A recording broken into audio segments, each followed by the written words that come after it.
আসসালামু আলাইকুম। প্রায় ২-৩ দিন পরে আবারও আপনাদের কাছে ফিরে এলাম। তো সবাই কেমন আছেন? ভালো থাকাই আমার প্রতিদিনের কামনা। প্রথমেই সকালবেলার নাস্তা শুধু ডিম আর পালক শাক দিয়ে ভেজে নিচ্ছি। সাথে দিয়েছি একটু বিট লবণ, ব্ল্যাক পেপার আর একটু লাল চা।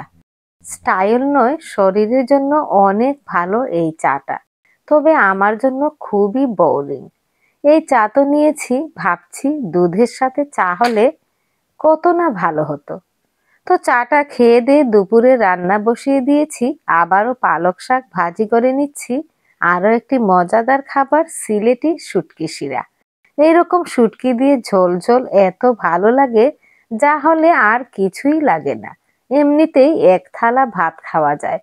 সেই যাই হোক, সকালে নাস্তার পর দুপুরে রান্নার পর রুটিনের যে কাজ সেটা হলো ক্লিনিং। তো নিচের ড্রয়ারটা পরিষ্কার করে নিচ্ছি। এতদিন থেকে দেখছি অপরিষ্কার, সবাই কিন্তু ড্রয়ারটা খুলে, কিন্তু কারো চোখেই এটা পড়ে না, শুধু আমি দেখতে পাই।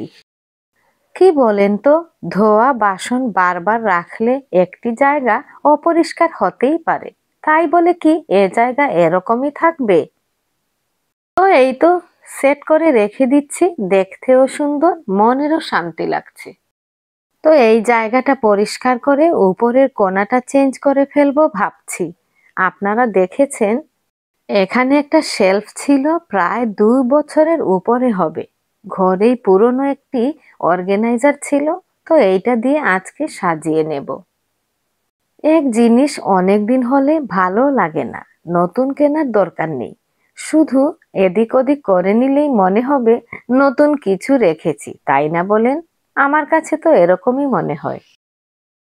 দেখেন, সেম জিনিস কিন্তু ডিফারেন্ট করে রাখছি, কেমন লাগছে কমেন্ট বক্সে জানাবেন।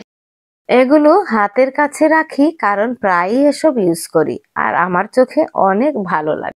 তো আজ এ পর্যন্তই। ভিডিওর কোনো অংশ যদি এতটুকু ভালো লেগে থাকে, প্লিজ লাইক, শেয়ার এবং সাবস্ক্রাইব করবেন।